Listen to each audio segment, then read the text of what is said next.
ఓం శ్రీ మహాగణాధిపతి నమః, శ్రీ సరస్వతి నమః, శ్రీ గురుభ్యో నమః. జై గణేష్ క్రియేషన్స్ ప్రేక్షకులందరికీ స్వాగతం. నేను మీ అనుపమ.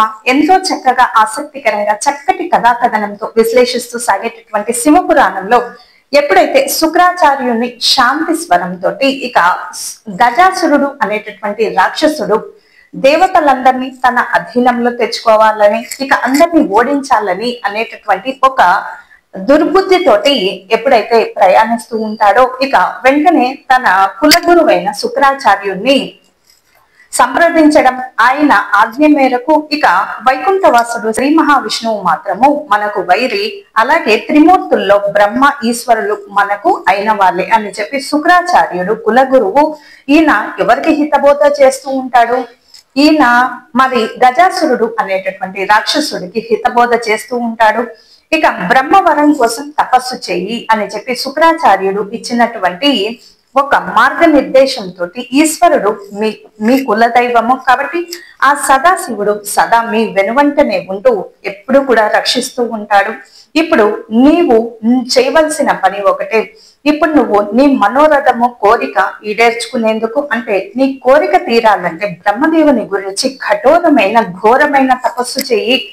ఎన్ని అవరోధాలు వచ్చినా ఏమి తొందరపాటు గాని కంగారు గాని ఎట్టి పరిస్థితిలో పనిచేయదు. నీవు బ్రహ్మ గురించి విశేషమైనటువంటి తపస్సు చేయి, కఠోరమైన తపస్సు చెయ్యి. ఎలా అంటే దేన్ని కూడా లెక్క చేయకుండా కేవలం నీ సంకల్పానికి, నీ గమ్యానికి మాత్రమే నువ్వు నీ కోరిక వరం గురించి, నీ వరము బ్రహ్మవరం గురించి నీ కోరిక తీరేటట్టు అలా ప్రయాణిస్తూ ఉంటూ అని చెప్పి శుక్రాచార్యుడు ఇచ్చినటువంటి సంకేతాలను అలా మరి తీసుకున్నటువంటి గజాసురుడు ఆయన అనుగ్రహాన్ని పొందితే నీ తలపు నీ కోరిక నెరవేరినట్టు అంటాడు శుక్రాచార్యుడు. గురువు సలహాను అనుసరించి గజాసురుడు అనేటటువంటి రాక్షసుడు రాజ్యాన్ని మంత్రులకు అప్పగించి విధాత కోసము, బ్రహ్మ కోసము, మరి బ్రహ్మను మెప్పించేందుకు అటవీ భూములకు పయనమవుతూ ఉంటాడు. ఎప్పుడు కూడా తపస్సు, అలాగే వానప్రస్థాశ్రమం అంటూ ఉంటారు కదా. కొంతమందికి చూడండి ఎన్ని వేల కోట్లు ఉన్నా ఏమిటో ఒక తెలియనటువంటి వైరాగ్యం వస్తూ ఉంటుంది. అన్ని కూడా పిల్లలకు, అక్కడ ఉండేటటువంటి బంధుమిత్రులకు అప్పగించి ఏమీ తీసుకోకుండా అలా పయనమై అడవులకు వానప్రస్థాశ్రమానికి వెళ్ళిపోతూ ఉంటారు.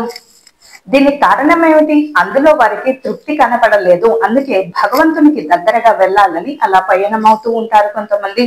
ఇక కఠోరమైన తపోదీక్షతో పద్మాసుని మెప్పించేందుకు కార్యోన్ముఖుడయ్యాడు గజాసురుడు అనేటటువంటి రాక్షసుడు. కొన్ని రోజులు పచ్చి నీరైనా కూడా ముట్టకుండా కటిక ఉపవాసంతో ఎవరిని పట్టించుకోకుండా తపోదీక్ష సాగిస్తూ ఉంటాడు. మరికొన్నాళ్ళు గజగజ వణికించే చన్నీటి నీళ్లలో మెడ వరకు మునిగేలాగా, నిండా మునిగిన వాడికి చలేముంటుంది అన్న సామెత చెందాన మునిగేలాగా నిలబడి తపస్సు సాగిస్తూ ఉంటాడు గజాసురుడు.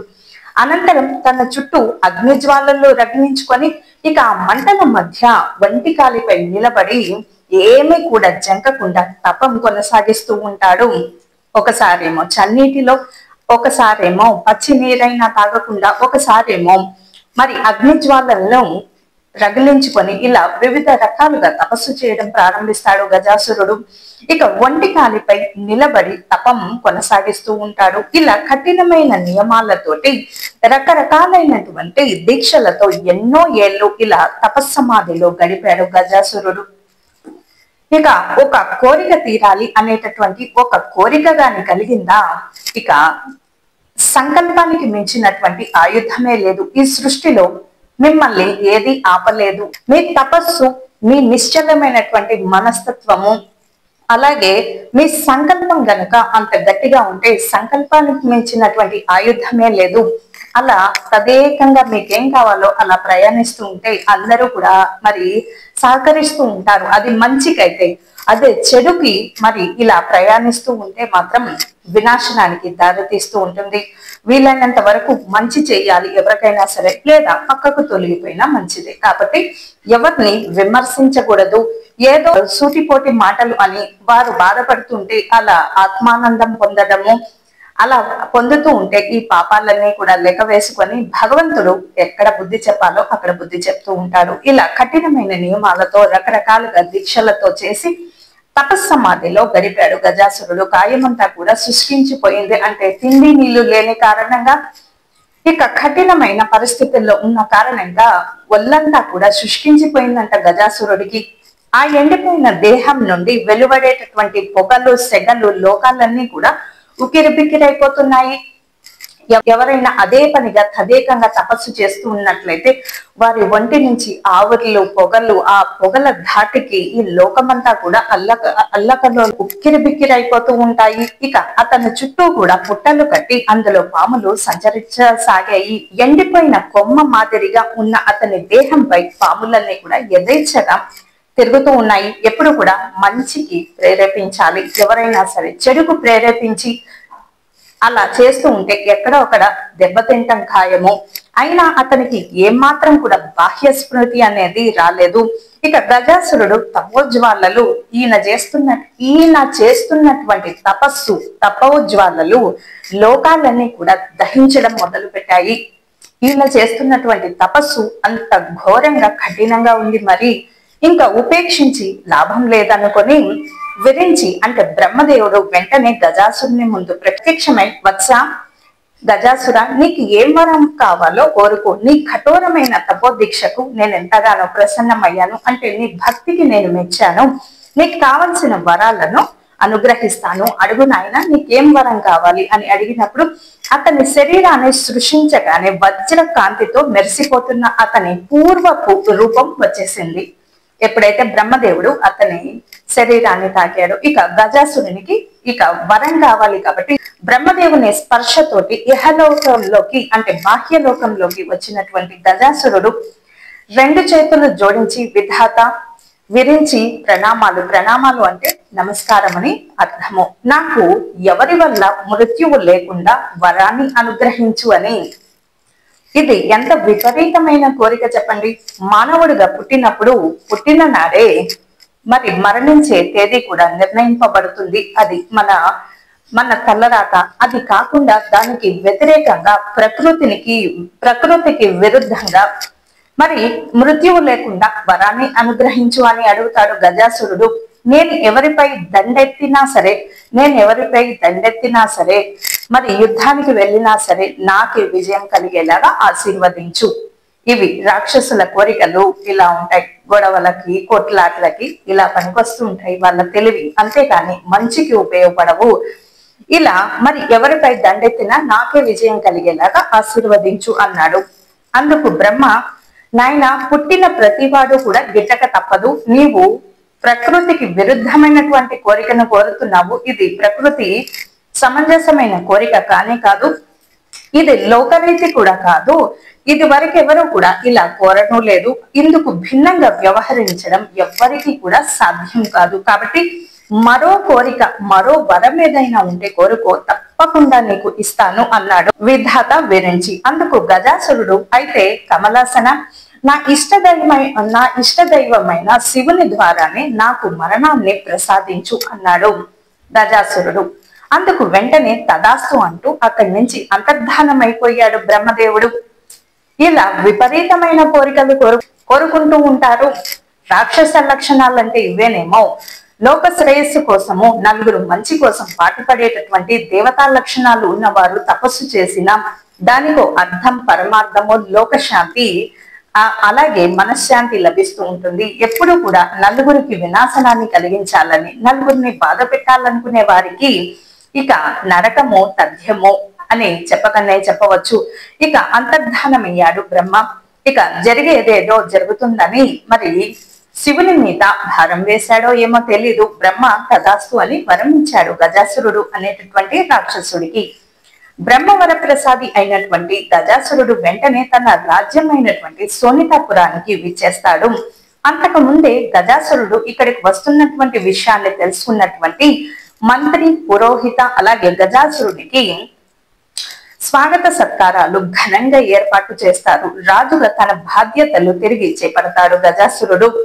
ఎప్పుడైతే తపస్సుకు వెళ్ళినటువంటి గజాసురుడు చాలా కాలం తపస్సు చేసి బ్రహ్మవరం వల్ల, కేవలం శివుని వల్ల, శివుని చేతిలో కేవలం శివుడు ఆ పరివారం వల్ల తన మృత్యువు సంభవించాలే తప్ప అన్యులెవరు తనను ఏమీ చేయకుండా ఉండేటట్టు, తనకు మరణం సంభవించకుండా ఉండేటటువంటి వరాన్ని అనుగ్రహించాడు. విరించి దగ్గర నుంచి అలాగే ఏ యుద్ధం చేసినా కూడా అందరూ తన అధీనంలో, దేవతలు అందరూ కూడా, ప్రజలు, ఋషులు తపస్సు చేసుకునే వాళ్ళు, వీళ్ళంతా కూడా తన అధీనంలో ఉండాలనుకుని తపస్సు సవ్యంగా సాగనివ్వకుండా, అందరికి మనశ్శాంతి లేకుండా చేసేటటువంటి ఒక వికృతమైనటువంటి రాక్షస లక్షణాలు కలిగినటువంటి వ్యక్తి రాక్షసుడు గజాసురుడు. అయినా సరే ఆయన భక్తికి మెచ్చి బ్రహ్మదేవుడు శివుని వల్ల, అతని పరివారం వల్లనే మృత్యువు సంభవించాలి అనేటటువంటి కోరికకు తదాస్తు అని చెప్పి వరాన్ని అయితే ఇచ్చాడు. ఇక వెంటనే ఈయన వస్తున్నటువంటి కబురు తెలుసుకున్నటువంటి మంత్రులు, పురోహితులు ఆయన రాజ్యం నుంచి ఇక స్వాగత సత్కారాలు అన్ని కూడా మరి సిద్ధం చేసుకొని ఇక ఏర్పాటు చేస్తూ ఉంటారు. ఘనంగా రాజుగా తన బాధ్యతలు తిరిగి మరి చేపడతాడు గజాసురుడు. ఇదంతా కూడా బ్రహ్మవరం అనేటటువంటి కథ గురించి. ఇక మరుసటి కథ గజాసుర పాలన. అప్పటి నుంచి బ్రహ్మవరం పొందిన తర్వాత నుంచి ఆయన గురువెవరు? కులగురువు శుక్రాచార్యుడు. ఇక వెంటనే గజాసుర పాలన, అమ్మో రాక్షస పాలన అంటే చెప్పేదేముందండి.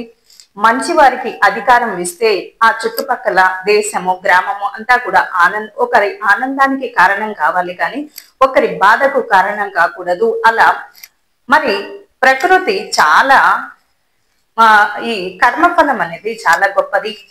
పక్క వాళ్ళకు మనం ఏమి ఇస్తామో అదే మనకు తిరిగి వస్తూ ఉంటుంది. పక్క వారికి ఆనందాన్ని పంచితే, ఆహ్లాదాన్ని పంచితే అదే మనకు తిరిగి వస్తుంది. పక్క వారికి దుఃఖాన్ని, అలాగే సూటిపోటి మాటల్ని మనం విమర్శించామనుకోండి, తిరిగి అది మనకే వస్తుంది. కాబట్టి కర్మఫలం చాలా గొప్పది.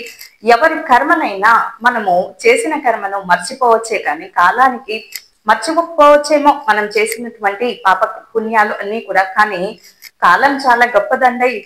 ఎవరికి ఎప్పుడు ఎలా గుణపాఠం చెప్పాలో చాలా బాగా తెలుసు. కాబట్టి దీనివల్ల చెప్పేది ఏంటంటే ఎప్పుడు కూడా మంచికి పాటుపడాలి, మంచికి ప్రేరేపించాలి, నలుగురిని ఉద్ధరించడానికి ప్రేరేపించాలి, లేదా ఉద్ధరించలేకపోతే కనీసం మౌనంగా ఉండాలి. అంతేకాని ఒకరి దుఃఖానికి మాత్రం కారణం కాకూడదు. అలా అయితే మరి అదే దుఃఖం వారికి తిరిగి వస్తుంది. అంటే పక్క వారికి మనం ఏమి ఇస్తామో అదే మనకు తిరిగి వస్తుంది. ఇలా అజ్ఞానంతో మరి ప్రవర్తించకుండా జ్ఞానాన్ని కలిగి దైవభక్తిలో మోక్షానికి దారి వేసుకుంటూ ఉండాలి. మోక్షానికి దారి పడాలంటే, మార్గం పడాలంటే ఒకే ఒకటి ఏంటంటే ఎవరిని విమర్శించకండి, మరి భగవంతునికి దగ్గరగా ఉండండి. వ్యక్తులకు కాదు, మనకు వ్యక్తులతో పెద్ద పనేమీ లేదు. భగవంతునితో సత్సంబంధాలు కొనసాగిస్తూ ఉండండి. అప్పుడు మిమ్మల్ని ఎవ్వరూ ఏమీ చేయలేరు. విజయము మీదే అవుతుంది, మీదే పై చేయి అవుతుందని తెలియజేసుకుంటూ నేను మీ అనుపమ. లోక సమస్త సుఖినో భవంతు, సర్వే జనా సుఖినో భవంతు. స్వస్తి.